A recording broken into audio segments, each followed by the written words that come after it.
Erdogan جب تک ملک کے وزیر اعظم رہے ملک بڑی تیزی سے ترقی کی جانب گامزن رہا اور ترکی کے غیر ممالک کے ساتھ تعلقات بھی وقت کے ساتھ ساتھ فروغ پاتے رہے اور ترکی کی برآمدات پیداوار صحت کے شعبے میں ریکارڈ آمدنی کا سلسلہ جاری ہے لیکن 15 جولائی 2016 کو صدر ایردوان کا تختہ الٹنے کی ناکام کوشش نے پورے ترکی کو ہلا کر رکھ دیا۔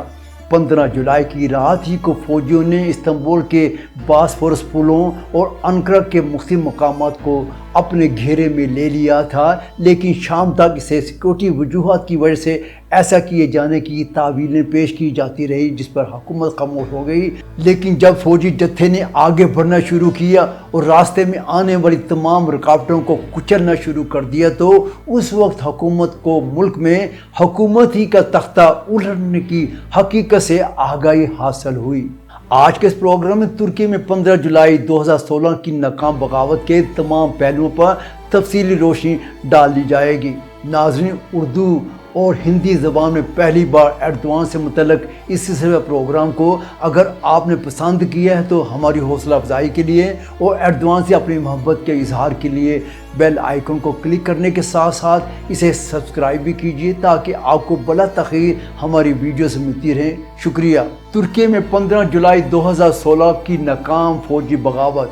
ملک میں صدارتی نظام کو متعارف کروانے کے بعد صدر ایردوان کے ہاتھ بہت مضبوط ہو چکے تھے اور انہوں نے اپنے وزیر دفاع کے ذریعے فوج پر مکمل طور پر گرفت قائم کر رکھی تھی، جبکہ اس سے قبل ترکی میں وزیر دفاع کا عہدہ صرف کاغذی کارروائی ہی سمجھا جاتا تھا اور اصل اختیارات چیف آف جنرل اسٹاف ہی کو حاصل ہوتے تھے۔ 15 جولائی 2016 کی رات استنبول میں ایک معمول کی رات کی طرح رات تھی۔ یہ شہر روشنیوں کا شہر کہلواتا ہے۔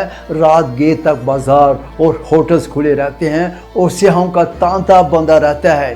اس رات بھی سب کچھ معمول ہی کے مطابق چل رہا تھا، لیکن اس خاموشی کے پیچھے ایک خونی طوفان جلد اٹھنے کی تیاری میں تھا۔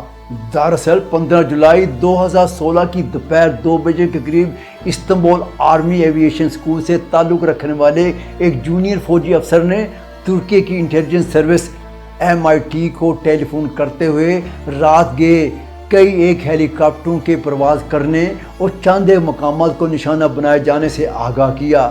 یہ دوپہر کے وقت حکومت کو متنبہ کیے جانے والی پہلی اطلاع تھی۔ اس اطلاع کے فوراً بعد اس وقت کے انٹیلیجنس سروس کے سربراہ حقان فیدان، جو موجودہ وزیر خارجہ ہیں، نے chief of general staff general Hulusi Akar کو ٹیلی فون کرتے ہوئے فوری طور پر ملنے کی اطلاع دی اور حقان فیدان وقت ضائع کیے بغیر مسلح فوج کے ہیڈ کوارٹر پہنچ گئے، جہاں بڑی فوج کے سربراہ جنرل سالی ذکی چولاک بھی موجود تھے۔ فوج کے جس جتھے نے حکومت کا تختہ الٹنے کا پلان تیار کیا تھا، اس میں صدر کے ADC کے علاوہ تینوں افواج کے سربراہان کے ADC بھی شامل تھے اور چیف آف جنرل اسٹاف کے آفس میں انٹیلیجنس سروس کے سربراہ کے ساتھ ہونے والی غیر معمولی میٹنگ سے چیف آف جنرل اسٹاف کے ADC سے آگاہ ہو چکے تھے اور انہوں نے اس غیر معمولی اجلاس کے بارے میں باغی جتھے کے سرغنہ کو آگاہ کیا، جس پر اس جتھے نے رات 3 بجے حکومت کا تختہ الٹنے کے پلان میں تبدیلی کرتے ہوئے اسے رات 10 بجے شروع کرنے کا فیصلہ کیا۔ رات 10 بجے جنڈارمری کے دستوں نے استنبول کے براعظم ایشیا اور براعظم یورپ کو ملانے والے دونوں بڑے معلق پلوں کو ٹریفک کے لیے بند کر دیا۔ اس دوران حکومت کی جانب سے مکمل خاموشی چھائی رہی اور کسی قسم کا کوئی بیان جاری نہ کیا گیا۔ استنبول اور انقرہ کی فضاؤں میں F-16 جنگی طیاروں اور اتاک گن شپ ہیلی کاپٹروں کی گھن گرج سنائی دی جانے لگی۔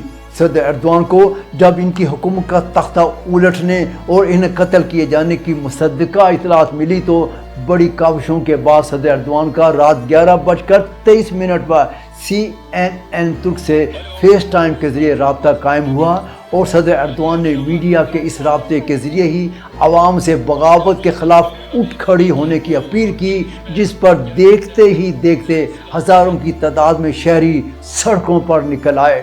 11:24 پر باغیوں نے انقرہ میں پولیس اسپیشل فورسز کے ہیڈ کوارٹر پر حملہ کر دیا اور بمباری کرتے ہوئے 50 پولیس اہلکاروں کو شہید کر دیا۔ نہتے ترک عوام ٹینکوں اور بختبند گاڑیوں کے آگے بڑھنے اور ملک کے اہم مقامات پر قابض ہونے سے روکنے کے لیے خالی ہاتھ ہی ان ٹینکوں اور گاڑیوں کے آگے لیٹ کر ان کا راستہ روکنے لگے۔ اس کے علاوہ صدر ایردوان کے حامیوں اور کارکنان کے علاوہ معمولی ہتھیاروں سے لیس پولیس اہلکار بھی جدید ہتھیاروں، ٹینکوں، طیاروں اور ہیلی کاپٹر سے لیس درندہ سے فوجیوں کا مقابلہ کرنے کے لیے میدان میں آگے اور شہریوں، پولیس اور فوجی دستوں کے درمیان جھڑپوں اور فائرنگ کے تبادلے کی اطلاعات آنے لگی۔ اس موقع پر درندہ صرف باغی فوجیوں نے ترک مظاہرین پر کھلم کھلا براہ راست فائرنگ کی اور پورے ملک سے سینکڑوں زخمیوں اور شہادتوں کی اطلاعات آنے لگی۔ رات 11:30 بجے جنرل حلوسی آکار کو یرغمال بنا لیا گیا اور ان کو انکرا کے قریب اکنجی ایئر بیس پر لے جایا گیا، جہاں ان کے ہاتھ پاؤں باندھ دیے گئے اور ان سے کہا گیا وہ اس بغاوت کی حمایت کرتے ہوئے جنرل کینان ایورن کی طرح ملک کا نظم و نسق سنبھال لیں، اور انہیں اس موقع پر امریکہ میں موجود دہشت گرد تنظیم فیتو کے سرغنہ فیت اللہ گلن سے بھی ٹیلی فون پر بات چیت کرنے کی پیشکش کی گئی، لیکن جنرل حلوسی آکار نے اس پیشکش کو مسترد کر دیا اور آئینی حکومت کی حمایت کا اعلان کیا۔ رات 12:09 پر باغیوں نے انٹیلیجنس سروس MI-T کے ہیڈ کوارٹر پر حملہ کر دیا اور عمارت کو شدید نقصان پہنچایا، تاہم اس وقت تک MI-T کے سربراہ حکام فیدان اپنے آفس سے کہیں اور روانہ ہو چکے تھے، اور رات 12:11 پر صدر ایردوان جو مارمنیس میں ایک ہوٹل میں قیام پذیر تھے، فرسٹ آرمی کے کمانڈر امیت دندار کی جانب سے استنبول میں ہر طرح کا تحفظ فراہم کیے جانے کی یقین دہانی کروانے کے بعد اپنے ہوٹل سے ایک ہیلی کاپٹر کے ذریعے دالامان ایئرپورٹ کے لیے روانہ ہوئے۔ اسی دوران CNN ترک پر صدر رجب طیب ایردوان کے پیغام نے ملک بھر میں بھونچال پیدا کر دیا اور لوگ جوک در جوک شہروں کے مرکزی علاقوں اور ہوائی اڈوں کا رخ اختیار کرنے لگے۔ رات 12:57 پر ترکی کی قومی نشریاتی ادارے TRT پر فوجی ٹولے نے قبضہ کر لیا۔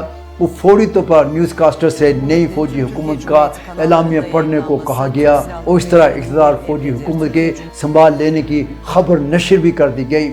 فوجی ٹولے نے دیگر پرائیویٹ چینل کی نشریات روکنے کے لیے انکرا کے گولباشی کے علاقے میں ترک سیٹلائٹ اسٹیشن تباہ کرنے کی کوشش کی، لیکن غلط مقام پر بمباری کی وجہ سے نشریات روکنے سے قاصر رہے۔ رات 1:01 پر اس جتھے نے انکرا پولیس ہیڈ کوارٹر پر F-16 قسم کے طیاروں سے بمباری کی اور عمارت کو شدید نقصان پہنچایا۔ 1:39 پر اس بمباری تلے ترکی کی قومی اسمبلی کا ہنگامی اجلاس بھی منعقد ہوا۔ رات 2 بجے عوام اور پولیس نے مشترکہ طور پر کارروائی کرتے ہوئے باغیوں کو گرفتار کرنا شروع کر دیا۔ رات 2:20 پر عوام نے ترکی کی قومی نشریاتی ادارے TRT میں داخل ہو کر باغیوں کو نکال باہر کیا۔ رات 2:30 پر فوجیوں کے ٹولے نے ایوان صدر میں داخل ہونے کی کوشش کی، لیکن وہاں پر پہلے ہی سے موجود عوام نے ان باغیوں پر قابو پاتے ہوئے ان کو پولیس کے حوالے کر دیا۔ رات 2:42 پر باغیوں نے پارلیمنٹ پر بمباری کی اور ترکی کی تاریخ میں پہلی بار پارلیمنٹ کو تباہ کرنے کی کوشش کی گئی۔ رات 3 بجے TRT نے اپنی باقاعدہ نشریات کا آغاز پھر سے کر دیا۔ رات 3:20 پر باغیوں نے صدر ایردوان کے مارمنیس میں قیام پذیر ہوٹل پر حملہ کر دیا، لیکن صدر ایردوان باغیوں کے پہنچنے سے قبل ہی وہاں سے روانہ ہو چکے تھے اور 3:20 پر استنبول پہنچے، جہاں ہزاروں کے مجمع نے ان کا شاندار استقبال کیا اور انہوں نے ہوائی اڈے پر ہی عوام سے خطاب کرتے ہوئے بغاوت کو مکمل طور پر ناکام بنانے تک جد و جہد کو جاری رکھنے کی اپیل بھی کی۔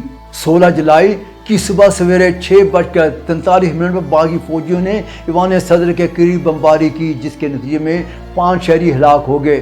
صبح 6:44 پر استنبول کے دونوں پلوں سے عوام نے فوجیوں کو واپس جانے پر مجبور کر دیا۔ صبح 8:32 پر اکنجی ایئر بیس پر اسپیشل فورسز نے حملہ کرتے ہوئے chief of general staff general Hulusi Akar کو رہا کروا لیا۔ دوپہر 12:57 پر وزیر اعظم بن علی یلدریم نے جنرل حلوسی آکار کے ساتھ ٹی وی کیمروں کے سامنے آ کر ملک میں بغاوت کو کچل دیے جانے اور حالات پر حکومت کے مکمل کنٹرول ہونے سے آگاہ کیا۔ فوجی بغاوت کی کوشش اور اس کے خلاف ہونے والی مزاحمت کے دوران لگ بھگ 250 افراد شہید ہوئے، جبکہ بغاوت کے الزام میں سینکڑوں فوجی افسران، ججز اور پروسیکیوٹرز کو گرفتار کر لیا گیا۔ بغاوت میں حصہ لینے والے فوجی اہلکاروں کے پاس 35 جہاز، 37 ہیلی کاپٹرز، 74 ٹینک اور 3 بحری جہاز تھے، لیکن عوام نے ٹینکوں کے آگے لیٹ کر اور ہوائی جہازوں سے کی جانے والی فائرنگ کی پرواہ کیے بغیر ملک میں پہلی بار حکومت کا تختہ الٹنے کی کوشش کو ناکام بنا دیا۔ حالانکہ اس سے قبل ترکی میں ہمیشہ ہی فوجی حکومت کا تختہ الٹنے کی کوشش پر عوام فوج کا ساتھ دیتے چلے رہے ہیں، اور اس طرح ترکی میں آئندہ حکومت کا تختہ الٹنے کی جسارت نہ کر سکے گا۔ لیکن اس بار ایسا نہیں ہوا، تاکہ ترکی میں آئندہ حکومت کا تختہ الٹنے کی کوئی جسارت ہی نہ کر سکے۔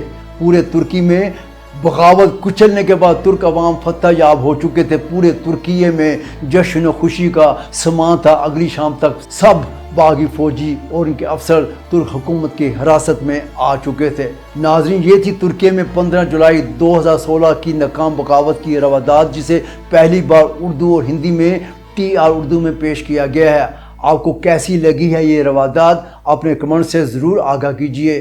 صدر ایردوان کی کامیاب کہانی سے متعلق آئندہ پروگرام میں بھی معلومات فراہم کرنے کا سلسلہ جاری رکھا جائے گا۔ اب اپنے میزبان ڈاکٹر فرقان حمید کو اجازت دیجیے۔ اللہ حافظ۔